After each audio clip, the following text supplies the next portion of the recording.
Hello friends, मैं अर्चना आप सभी का अर्चना हिंदी एजुकेशन यूट्यूब चैनल में स्वागत करती हूँ। आज मैं आप लोगों को 20 अगस्त 2023 में संपन्न हुई सीटेट परीक्षा का सेकंड प्रश्न पत्र हल करवाऊंगी। इसमें हम लोग हिंदी के प्रश्नों को हल करेंगे। तो 91 क्वेश्चन है हमारा। एक अध्यापक ने कक्षा 6 के शिक्षार्थियों को कैप्शन के साथ एक फिल्म दिखाई। यह फिल्म पाठ्य पुस्तक के एक अध्याय पर आधारित थी। कैप्शन के साथ दिखाई जा रही फिल्म किस बात के लिए प्रोत्साहित करेगी? पहला ऑप्शन है हमारा श्रवण युक्तियां सक्रिय रूप से देखना और विद्यार्थियों को भाषा की प्रामाणिक सामग्री का प्रयोग करने के लिए प्रोत्साहित करना। सेकंड ऑप्शन है सक्रिय रूप से देखना और सुनना। थर्ड है इस तरह की और फिल्में देखने के लिए विद्यार्थियों को प्रोत्साहित करना। फोर्थ ऑप्शन है मौखिक संकेतों द्वारा श्रवण युक्तियां पात्रों के लिए अभिनय की सराहना और समीक्षा लिखना। तो इसका हमारा क्या फर्स्ट ऑप्शन राइट होगा कि श्रवण युक्तियां सक्रिय रूप से देखना और विद्यार्थियों की भाषा की प्रामाणिक सामग्री का प्रयोग करने के लिए प्रोत्साहित करना। जहाँ पर भी सक्रिय रूप से देखना, किसी विद्यार्थी को प्रोत्साहित करना, इस टाइप के वर्ड आते हैं तो वो वाला ऑप्शन हमारा सही माना जाता है। तो इसमें ऑप्शन हमारा ये सही हो जाएगा। एक बात आप लोग और समझ लीजिए कि जो फिल्म कैप्शन के साथ दिखाई जाती है उसमें क्या होता है, जो श्रवण युक्तियां होती हैं और जो विद्यार्थी होता है वो सक्रिय रूप से देखता है और जो भाषा की प्रामाणिकता सामग्री का जो वो प्रयोग करता है तो उससे विद्यार्थी को एक प्रकार का क्या होता है, प्रोत्साहन प्राप्त होता है। इस कारण इसको ऑप्शन नंबर फर्स्ट हमारा राइट हो जाएगा। नेक्स्ट क्वेश्चन है हमारा फ्रेंड्स 92 नंबर।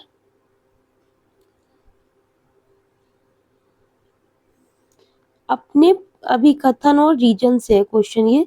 अपने प्रारंभिक बाल्यावस्था में एक बच्चा संज्ञा की अपेक्षा क्रियाओं वर्ब का अधिक प्रयोग करता है और व्याकरणिक नियमों की अनदेखी करता है। तर्क है इसका, उनकी शब्द संपदा बहुत सीमित होती है। यहाँ पे एक छोटे बच्चे की बात की गई है और तर्क में बताया गया है कि जो उनकी शब्द संपदा है वो क्या होती है, बहुत सीमित होती है। तो पहला है ए सही है परंतु आर गलत है। सेकंड ऑप्शन है ए और आर दोनों सही है परंतु आर ए की सही व्याख्या नहीं है। नहीं, आर ए की ये क्या सही व्याख्या करता है, क्योंकि प्रारंभिक बाल्यावस्था में जो बच्चा होता है उसकी जो शब्द संपदा होती है वो बहुत ही सीमित होती है, वो कुछ ही शब्दों को बोल पाता है और इस कारण से वो जो व्याकरणिक नियम होते हैं उनकी अनदेखी करता है, क्योंकि उसे पता ही नहीं होता है कि व्याकरण का नियम हमें कहाँ पर यूज करना है। तो इसका ऑप्शन नंबर 4 है जो ए और आर दोनों सही हैं तथा आर ए की सही व्याख्या करता है। तो ये ऑप्शन हमारा राइट हो जाएगा, ऑप्शन नंबर 4 इसका राइट हो जाएगा। नेक्स्ट क्वेश्चन है हमारा 93 नंबर। एक बालिका अपनी कक्षा का अनुभव माँ के साथ साझा करती है और कहती है कि कभी कभी आंखें बंद करते हैं और कह एक सेकेंड। एक बालिका अपनी भाषा का अनुभव अपनी माँ के साथ साझा करती है और कहती है कि कभी कभी हम अपनी आंखें बंद करते हैं और हमें अध्यापिका अपने बस्ते में से कोई भी वस्तु निकालने के लिए कहती है, फिर हमें उस वस्तु के बारे में बताना होता है। यह सीखने का बहुत अच्छा तरीका है। फिर है यह टिप्पणी बच्चे की यह टिप्पणी अधिगम के बारे में बच्चे की प्राथमिकता की ओर संकेत करती है। उसकी प्राथमिकता की पहचान कीजिए। जब मैं कुछ करती हूँ तो भाषा प्रयोग अच्छी तरह से याद कर लेती हूँ। मैं जब सुनती हूँ तो भाषा प्रयोग अच्छी तरह से याद कर लेती हूँ। थर्ड ऑप्शन है जब मैं देखकर नकल करती हूँ तो भाषा प्रयोग अधिक अच्छी तरह से याद कर लेती हूँ। फोर्थ है मैं जब देखती हूँ तो भाषा प्रयोग अच्छी तरह से याद कर लेती हूँ। तो इसको ऑप्शन नंबर हमारा क्या होगा, फोर्थ राइट हो जाएगा, क्योंकि जब एक बालिका अपनी भाषा कक्षा का अनुभव अपनी माँ के साथ जब फ्रेंड से साझा करती है, तो वह कहती है कि कभी-कभी हम अपनी आँखें बंद करते हैं और हमें अध्यापिका अपने बस्ते में से कोई वस्तु निकालने के लिए कहती है। तो इसका मीन्स ये है कि ये जो टिप्पणी बताई गई है, तो अधिगम के बारे में बच्चे की प्राथमिकता की ओर क्या है, ये टिप्पणी संकेत करती है कि उसकी प्राथमिकता की पहचान जब मैं कुछ करती हूँ तो भाषा प्रयोग अच्छी तरह से याद कर लेती हूँ से की जाती है। तो इसका ऑप्शन नंबर इस प्रकार से फोर्थ हमारा राइट हो जाएगा। सी टेट के जो क्वेश्चंस होते हैं वो बहुत ही लंबे होते हैं, तो जब आप इनको 2 से 3 बार पढ़ेंगे तभी आप इसका राइट आंसर खोज पाएंगे। नेक्स्ट क्वेश्चन है हमारा 94 नंबर। शिक्षार्थी क्या करती है, उस उदाहरण को पढ़े और उदाहरण से मेल खाती हुई युक्ति का चयन कीजिए। यदि मुझे किसी का अर्थ समझ में नहीं आता है तो मैं देखने का क्या करती हूँ, प्रयास करती हूँ। यदि मुझे किसी चीज का अर्थ समझ में नहीं आता तो मैं देखने का प्रयास करती हूँ। संदर्भ सामग्री की मदद लेना है या अभ्यास के लिए अवसरों का प्रयोग करना, मस्तिष्क की भ्रमित स्थिति विन्यास पर ध्यान देना। तो इसका क्या होगा, संदर्भ सामग्री की मदद लेना। ऑप्शन नंबर इसका फर्स्ट हमारा क्या हो जाएगा, राइट हो जाएगा। नेक्स्ट है हमारा 95 नंबर। नैदानिक परीक्षणों का प्रयोग किसके आकलन के लिए किया जाता है? पाठ्य वस्तु के मुख्य बिंदुओं का सारांशीकरण करने की योग्यता, शिक्षार्थी की अपनी भाषा संबंधी गलतियों को स्वयं पहचानने की योग्यता, शिक्षार्थियों को उपलब्धियों के क्रम में श्रेणीबद्ध करना, शिक्षार्थी के भाषा के मजबूत और कमजोर बिंदु। तो इसका हमारा क्या होगा, ऑप्शन नैदानिक परीक्षण में क्या होता है, हम लोग जो शिक्षार्थी की भाषा के मजबूत और कमजोर बिंदु होते हैं, जो शिक्षार्थी ने गलती की होती है विद्यार्थी ने, उसको हम लोग क्या है, खोजते हैं। तो इसको ऑप्शन नंबर फोर्थ हमारा क्या हो जाएगा, राइट हो जाएगा। नेक्स्ट है हमारा निपुणता परीक्षण सदैव किसका आकलन करते हैं? भाषा का वह स्तर जहां तक विद्यार्थियों की पहुंच बन गई है, विद्यार्थियों को पढ़ाई गई भाषा। थर्ड है बहुसंवेदी अधिगम अनुभव। फोर्थ है दैनिक वार्तालाप की भाषा। तो इसका हमारा क्या हो जाएगा, निपुणता परीक्षण सदैव भाषा का वह स्तर जहां तक विद्यार्थियों की पहुंच बन गई है, उसका क्या करते हैं, आकलन करते हैं कि जब कोई शिक्षार्थी निपुण होगा तो उसने कहाँ तक सीख लिया है, इस चीज का हम लोग क्या करते हैं, परीक्षण करते हैं। तो उसके लिए स्कूल में समय समय पर टेस्ट आयोजित किए जाते हैं, परीक्षाएं आयोजित की जाती हैं। ओके फ्रेंड्स, 97 नंबर क्वेश्चन देखते हैं हम लोग। एक अध्यापक ने विद्यार्थियों को समूहों में विभाजित किया और हाथियों पर कहानी पढ़ने से पहले उनके बारे में आयोजित प्रश्नोत्तरी में भाग लेने के लिए कहा। यहाँ पर अध्यापक का क्या मंतव्य है? टॉपिक के प्रति रुचि पैदा करना, सहपाठी पृष्ठपोषण, पाठ्य वस्तु की समीक्षा लिखना, उनकी स्मृति का परीक्षण करना। तो यहाँ पे क्या होगा, टॉपिक के प्रति रुचि पैदा करना। कोई भी है, जैसे हमारे टीचर्स होते हैं, उन्हें जो भी पाठ कल पढ़ाना होता है तो बच्चों से बोलते हैं कि आप पहले से इसको रीड करके आइएगा, ताकि जब टीचर पढ़ाए तो क्या हो, बच्चों को इंटरेस्ट आए लेसन को पढ़ने में, उसको लेसन बोरिंग ना लगे। इस वजह से अध्यापक ने शिक्षार्थियों को समूहों में बांट करके प्रश्नोत्तरी में भाग लेने के लिए बोला। तो इससे टॉपिक के प्रति क्या होगी, हमारी रुचि पैदा होगी। ऑप्शन नंबर फर्स्ट इसका राइट होगा। नेक्स्ट 98 नंबर देखते हैं। भाषा की कक्षा में एक विद्यार्थी अवरोध पैदा कर रहा है, मीन्स रुकावट पैदा कर रहा है। इस विद्यार्थी के साथ किस तरह का व्यवहार किया जाना चाहिए? बच्चों को समाधान खोजने के लिए कहना चाहिए, उद्यमी विद्यार्थियों पर ध्यान देना चाहिए, समाधान खोजने के लिए अभिभावकों पर निर्भर रहना चाहिए, विद्यालय प्रशासन को इस विद्यार्थी के बारे में बताना चाहिए। तो इसका कौन सा ऑप्शन, इसका फर्स्ट ऑप्शन हमारा राइट होगा कि बच्चों को समाधान खोजने के लिए कहना चाहिए। क्या कहना चाहिए, बच्चों को समाधान खोजने के लिए हमें कहना चाहिए। तो इसका ऑप्शन नंबर फर्स्ट हमारा राइट हो जाएगा।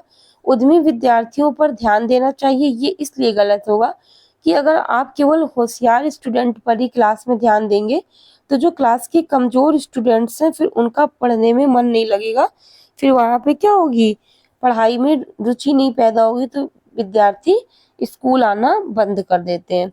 समाधान खोजने के लिए अभिभावकों पर निर्भर रहना चाहिए, ये भी बिल्कुल गलत है। स्कूल में विद्यार्थी और शिक्षक के मध्य बॉन्डिंग होती है, तो अभिभावकों के मध्य के ऊपर हमें निर्भर नहीं रहना चाहिए। विद्यालय प्रशासन को इस विद्यार्थी के बारे में बताना चाहिए, ये भी गलत है, क्योंकि विद्यालय प्रशासन नहीं कुछ कर सकता है। जितना अगर बच्चे समाधान खोजेंगे तो उस विद्यार्थी में क्या होगा, जो वो अवरोध पैदा कर रहा है तो उसकी भावना खत्म हो जाएगी। तो ऑप्शन नंबर फर्स्ट इसका राइट हो जाएगा। 99 नंबर क्वेश्चन है हमारा।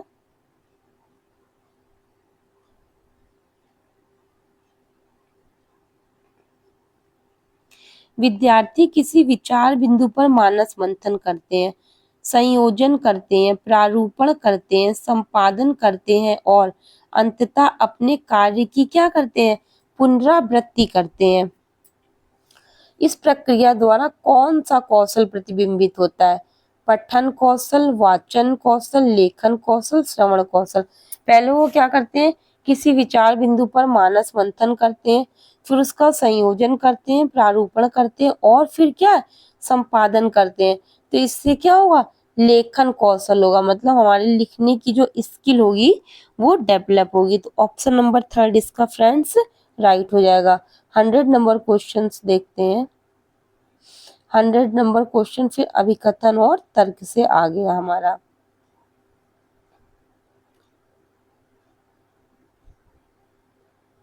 क्वेश्चन है हमारा, पठन और लेखन कौशल प्राथमिक स्तर पर समालोचनात्मक चिंतन में मदद करते हैं।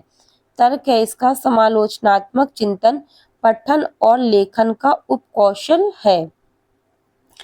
तो इसमें हमारा क्या हो जाएगा, ए और आर दोनों सही है, आर ए की सही व्याख्या नहीं है, इसने व्याख्या तो की ही नहीं है। सेकंड है हमारा, ए और आर दोनों सही है परंतु आर ए की सही व्याख्या है, ये हमारा गलत हो जाएगा।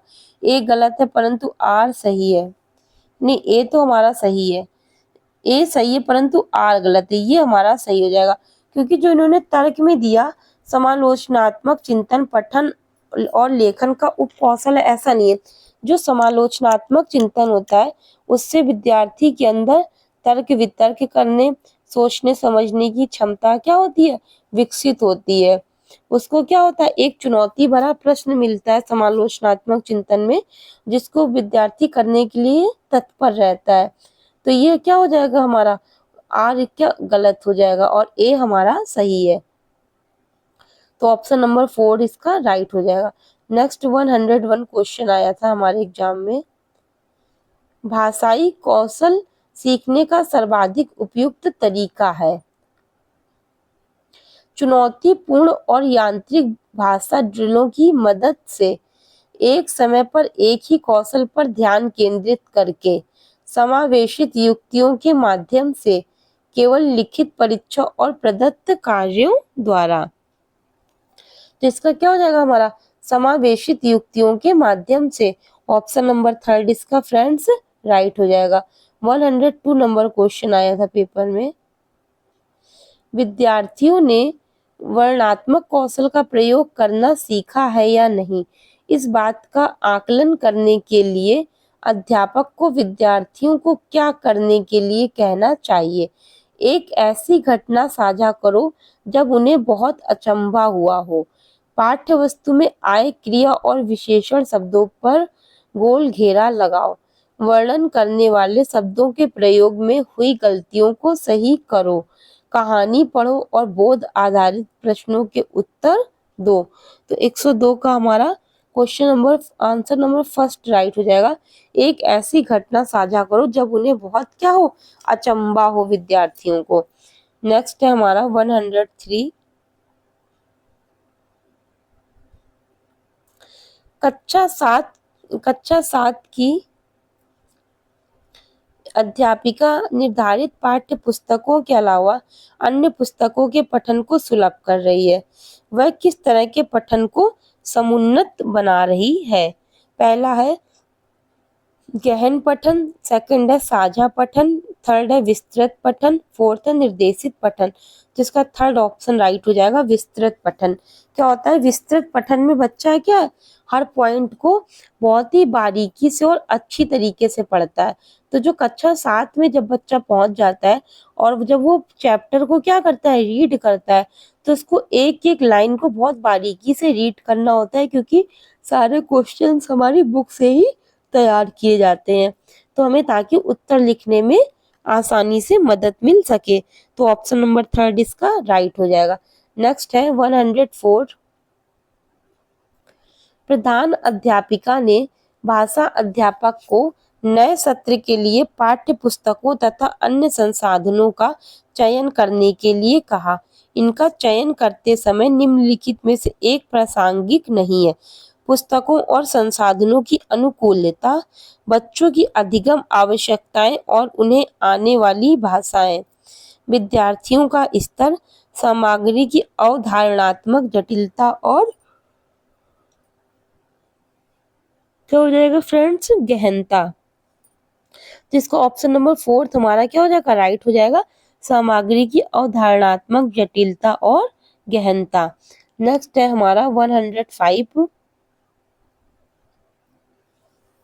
अध्यापक ने शिक्षार्थियों द्वारा भाषा सामग्री के प्रयोग का निरीक्षण करने के लिए मानदंड निर्धारित किए।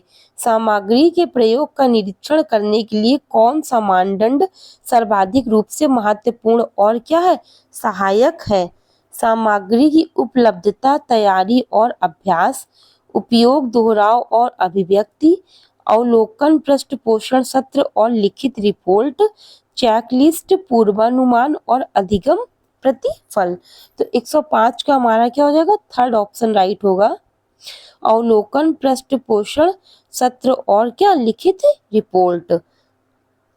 अब 106 से 11 नंबर क्वेश्चन क्या है हमारा पैसेज है हमारा, कविता एक आई है, पढ़ते हैं हम लोग एक बार। जिन्हें सपने अपने पाने हैं, बन जाते वे तो दीवाने हैं। गर लक्ष्य तो जो साधा है तूने, गर लक्ष्य जो साधा है तूने, उसे पाने की कोशिश तू कर। चल आगे बढ़ तूफानों से ना डर, चल कश्ती उठा सागर में उतर। है रात अंधेरी फिक्र है क्या, एक दिन आएगी अपनी सहर। चल कश्ती उठा सागर में उतर। हो गया हमारा कंप्लीट। अब इसके आंसर्स हम लोग देखते हैं। पहला क्वेश्चन है कविता के अनुसार अपने सपनों को पूर्ण करने के लिए आवश्यक है। तो क्या आवश्यक है हमारा निष्ठा एवं इच्छा शक्ति होना, अनुकूल परिस्थितियां होना, स्वप्न देख पाना, धन संपदा का होना। तो निष्ठा एवं इच्छा शक्ति होना क्या है सपनों को पूर्ण करने के लिए हमारे अंदर क्या दृढ़ प्रतिज्ञ इच्छा होनी चाहिए, तभी हम किसी कार्य को पूर्ण कर पाएंगे। नेक्स्ट है 107 नंबर। जीवन में सुख दुख आशा निराशा की स्थिति मानव को हरा देती है, सदैव नहीं रहती। मानव को सशक्त बनाती है, सदैव क्या है बनी रहती है। तो क्या होगा सुख दुख आशा निराशा की स्थिति क्या है सदैव बनी रहती है। कभी दुख है जीवन में, कभी सुख है, कभी हम गुस्सा है, कभी नहीं गुस्सा है। तो क्या ये सारी चीजें जीवन में सदैव बनी ही रहती हैं। नेक्स्ट है हमारा 108। शहर का अर्थ है सुबह, रात, शाम और निराश। तो आपको शहर का बताना है। तो शहर मीन्स क्या होता है सुबह। ऑप्शन नंबर फर्स्ट इसका क्या हो जाएगा राइट हो जाएगा। 109 देखते हैं हम लोग क्या आया है।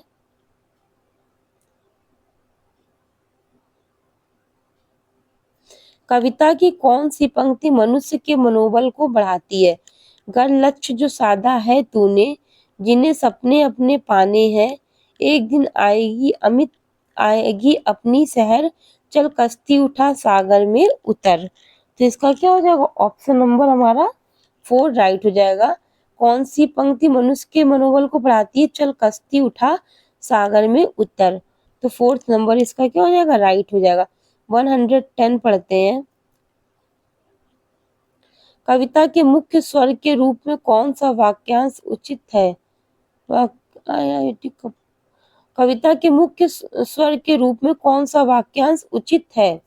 पहला है, जो साधा है तूने सागर में उतर, एक दिन आएगी है रात अंधेरी। जिसका कौन सा हमारा उचित हो जाएगा? सागर में उतर। कविता में उसने क्या बोला है? सागर में उतर। 111 है, फिक्र का समानार्थी शब्द बताइए। तो फिक्र का समानार्थी शब्द हमारा क्या हो जाएगा? चिंता, चुनौती, चिंता या डरना। चिता, चुनौती, चिंता, डरना। तो फिक्र मीन्स क्या होती है? चिंता होती है। कहते नहीं हमें बहुत फिक्र हो रही है, अभी वो घर नहीं आया, तो क्या हो जाएगा? चिंता। फिक्र मीन्स क्या होगा? चिंता। 112 देखते हैं।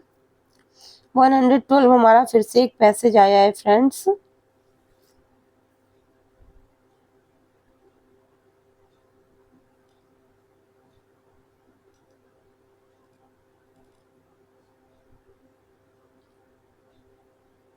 कहते हैं मनुष्य ने 9 से 10,000 साल पहले बौद्धिक दृष्टिकोण की खोज की थी। कब? 9 से 10,000 साल पहले। ये वह भक्ति मार्ग था। मानव इतिहास के इस दौर के लोग सबसे बुद्धिमान थे।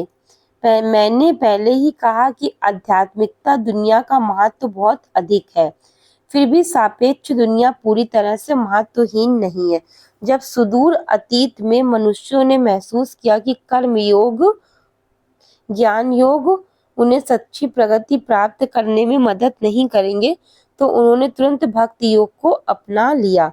उन्होंने अनुभव किया कि भक्ति ही उनके लिए एकमात्र मार्ग है। मनुष्य आज अपने विकसित कर्म और ज्ञान योग के कारण और आगे बढ़ गया है। इस प्रकार अपने पूर्वजों की तुलना में वह भक्ति के मार्ग पर चलने की आवश्यकता को अधिक तेजी से महसूस करेगा। यह कर्म और ज्ञान योग का उज्जवल पक्ष है, यानी ये दोनों योग भक्ति मार्गों को और मजबूत करेंगे। तो ऑप्शन नंबर हम लोग सबसे पहले 112 देखते हैं क्या पूछा गया है। इस दौर के लोग सबसे बुद्धिमान थे। वाक्य के रेखांकित अंश में किस दौर के लोगों की चर्चा की गई? पहला है बौद्धिक दृष्टिकोण खोजने वाले धनी लोगों की। सेकंड है मानव इतिहास में नाम दर्ज करवाने वाले लोगों की। थर्ड है 9-10 हजार वर्ष पूर्व के लोगों की। मानव इतिहास में लक्ष्य प्राप्त करने वाले लोगों की। तो 112 हमारा क्या हो जाएगा? ऑप्शन नंबर थर्ड राइट होगा। 9-10 हजार वर्ष पूर्व लोगों की बात की गई है इसमें, अभी पैसेज में ये बात हमारी बताई भी गई है। 113 पढ़ते हैं। भक्ति योग का महत्व है वास्तविक प्रगति की प्राप्ति में, ज्ञान योग की प्रगति में, सापेक्ष दुनिया की प्राप्ति में, कर्म योग की प्राप्ति में। तो 113 का क्या हमारा फर्स्ट राइट हो जाएगा। वास्तविक प्रगति की प्राप्ति में भक्ति योग का क्या है? बहुत ज्यादा योगदान है। नेक्स्ट हम लोग 114 क्वेश्चन देखते हैं। एवं योग भक्ति मार्ग को सशक्त करेंगे। भक्ति योग, ज्ञान योग, कर्म योग, भक्ति योग, ज्ञान योग, राजयोग, कर्म योग और ज्ञान योग। पहले इसमें हम लोग क्या पढ़ेंगे? कर्म योग एवं, फिर सेकंड में ज्ञान योग भक्ति मार्ग को सशक्त करेंगे। नेक्स्ट है हमारा गद्यांश के आधार पर कहा जा सकता है कि मानव जीवन का महत्व सर्वाधिक है। कर्म योग में या ज्ञान योग में या आध्यात्मिकता या बौद्धिक दृष्टिकोण में। तो 115 का हमारा क्या हो जाएगा? आध्यात्मिकता। ऑप्शन नंबर थर्ड हमारा राइट हो जाएगा। नेक्स्ट हम लोग 116 देखते हैं। मानव जीवन के लिए एक मार्ग क्या है? एकमात्र मार्ग है भक्ति का, ज्ञान का, राज का या फिर कर्म का। तो मानव जीवन के लिए एकमात्र मार्ग किसका है? अभी आप लोगों ने पैसेज में पढ़ा, भक्ति का। नेक्स्ट है हमारा मनुष्य के पूर्वजों ने किस चीज की आवश्यकता को नहीं समझा था? ज्ञान मार्ग की, भक्ति मार्ग की, कर्म मार्ग की, मानसिक विकास की। तो 117 का हमारा क्या हो जाएगा? फोर्थ ऑप्शन राइट हो जाएगा, मानसिक विकास की। 118 नंबर क्वेश्चन देखते हैं। विशेषण विशेष का उदाहरण, विशेषण विशेष का उदाहरण है। सबसे बुद्धिमान, उज्जवल पक्ष, मानव इतिहास, अधिगम तेजी। तो 118 का हमारा क्या राइट होगा? दूसरा ऑप्शन उज्जवल पक्ष। विशेषण विशेष का उदाहरण क्या हो जाएगा? उज्जवल पक्ष। नेक्स्ट है सापेक्ष का विलोम शब्द है निरापेक्ष, असापेक्ष, निरपेक्ष और अनापेक्ष। तो सापेक्ष का हमारा विलोम क्या हो जाएगा फ्रेंड्स? निरपेक्ष। ऑप्शन नंबर थर्ड इसका राइट होगा। और मैंने जब विलोम शब्द का टॉपिक फ्रेंड्स कराया था, तब आप लोगों को उसमें जो विलोम इम्पोर्टेंट्स मैंने कराए थे, उसमें मैंने सापेक्ष सबसे पहले लिखा था। तो सापेक्ष का विलोम क्या हो जाएगा? हमारा निरपेक्ष। नेक्स्ट और लास्ट क्वेश्चन है, समूह से भिन्न शब्द है साल, मदद, तेजी और कर्म। समूह से भिन्न शब्द हमारा क्या हो जाएगा? बताइए आप लोग। कर्म। साल, मदद, तेजी, ये तो सब ठीक लग रहे हैं, लेकिन जो कर्म है वो हमारा समूह से क्या हो जाएगा? भिन्न हो जाएगा। अगर फ्रेंड्स आप लोगों को मेरा ये हिंदी का वीडियो पसंद आया हो, तो प्लीज आप लोग मेरे चैनल को सब्सक्राइब कीजिए, मेरे वीडियो को लाइक कीजिए और अपने दूसरे फ्रेंड्स के साथ में शेयर कीजिए। तब तक के लिए बाय बाय। आप लोग इस टॉपिक को तैयार कीजिए, मिलते हैं नेक्स्ट वीडियो में। ओके साथियों, नमस्कार।